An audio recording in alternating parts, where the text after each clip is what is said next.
Washington, CNN. Shortly before Senator John McCain entered the Senate chamber in the wee hours of Friday morning, reporters wanted to know how he'd vote.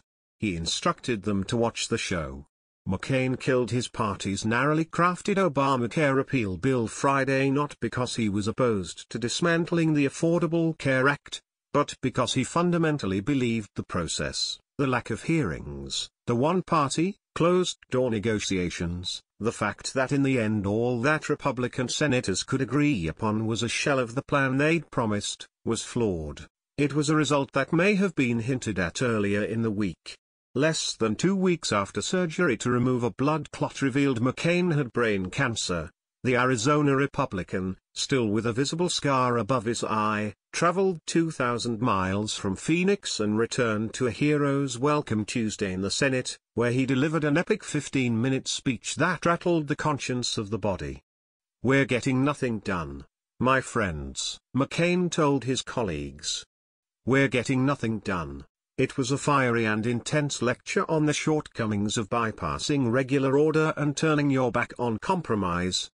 But moments earlier, McCain had delivered a decisive vote to advance a health care bill that was still an uncertain product at that point, a kind of blessing for the type of secretive negotiations he just decried. Friday morning, just before 2 a.m. ET, he delivered the fateful vote in the other direction. For over an hour, leadership tried to change his mind on the Senate floor on the skinny repeal bill. His junior colleague Arizona Senator Jeff Flake appeared to be dispatched to talk him out of it.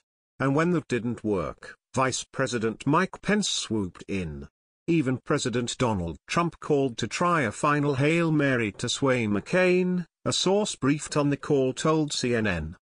At one point, McCain was sitting with his longtime ally, Senator Lindsey Graham of South Carolina.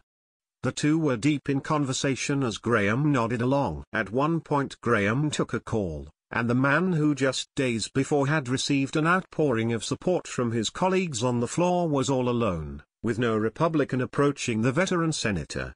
McCain has defied his party before. The former prisoner of war stood with Democrats to release a report on the use of enhanced interrogation techniques during the Bush years. He reached across the aisle to fix the country's health care system for veterans with independent Senator Bernie Sanders, and was known to unload on his own party when he felt they needed a reality check. But Friday's vote may be one of his most memorable moments.